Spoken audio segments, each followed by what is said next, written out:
I had been keeping from my mum that I wanted to be Muslim. I didn't tell anyone in the family. I kept it to myself, you know, because I knew it just wasn't going to be a good reaction, you know.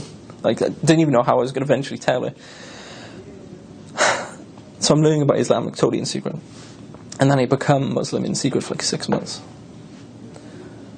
But it was like, it was very soon after I took my Shahada, or thereabouts. I forget which day it was exactly. I must have been reading the Quran late at night, and instead of putting it like out of the way on top of the shelf, I just left it on my desk, thinking nothing of it.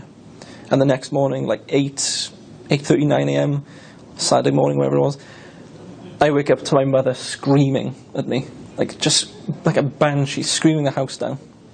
And I'm like, what's going on? I thought it was a fire or something, or, you know, some car crash, I don't know, outside. And I see Mum screaming at me, she's looking at me, and I'm like, what's going on? And then she runs out of the room, and I go, what's going on? Look around the room. There's the Quran on my desk, in plain sight. Quickly get dressed. I'm chasing after Mum around the house. You know, honestly. She's running from the kitchen to the front room, to the passage, back to the kitchen. I'm trying, it's like something like a cartoon, I'm trying to circle around the house. She's throwing stuff at me, throwing pillows at me, clothing. I eventually cornered her in the kitchen, grabbed her, and we sort of collapsed to the floor. The way they're crying on the floor together. And we were crying for a few minutes, and she just kept saying, no, no, no, no.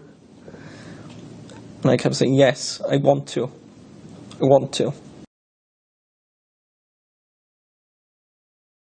I think it was after. I genuinely think it was after. It was a really close period, but I do think it was after the Shahada. Okay. And she gets up and she just sort of runs out of the kitchen. And I'm stunned. I didn't know what to do, so I sort of went upstairs. And I thought, okay, just get out of the situation for a minute. She comes upstairs. No, you're not. No, you're not doing it. You're not becoming like them. People hate you. Why are you turning your back on us? Who's done this to you? You know, that's one of the first things she said to me. Who's done this to you? I was like, nobody's done this to me. I've looked into this myself. No one's converted me. No one's brainwashed me. No one's sending me to Syria.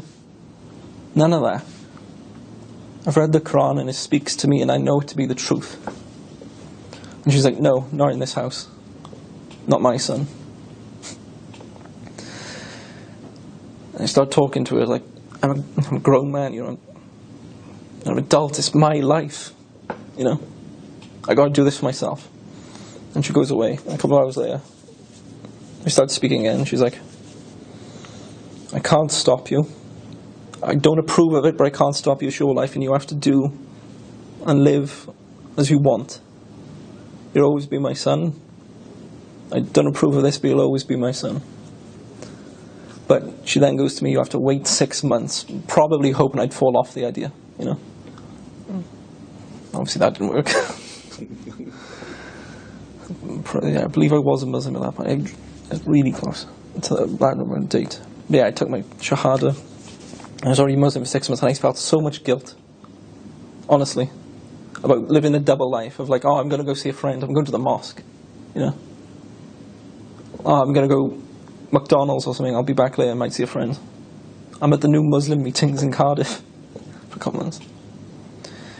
Eventually the 6 months expires, and it was January of 2020. And I go to it and I was like, 6 months is up, I still want to do it. And she goes, okay, you're your own man, you got to live how you want. Let's just do it to get it over with, because you're breaking my heart. Okay? So she made me take my brother-in-law to Dar-ul-Isra Mosque. And I'd arranged for a couple of the brothers to take a Shahada with me again in front of my brother-in-law. We go and do that, and I've been Muslim ever since, really. Everyone was a bit shocked, because I remember I told everyone at a family party. I finally plucked up the courage to tell everyone I was Muslim at this time. Because it was at the family, it was an engagement, I think. And I'm not drinking, you know, because everyone's around the tables drinking. Oh, you know, have a beer, you know. Do you want a drink? Do you want a glass of wine? I'm like, no, I'm fine. Have some food. I was like, no, I'm fine. Because none of it was halal, and none of it was like vegetarian either, you know. So, no, I'm fine. I'll just have a can of Coke.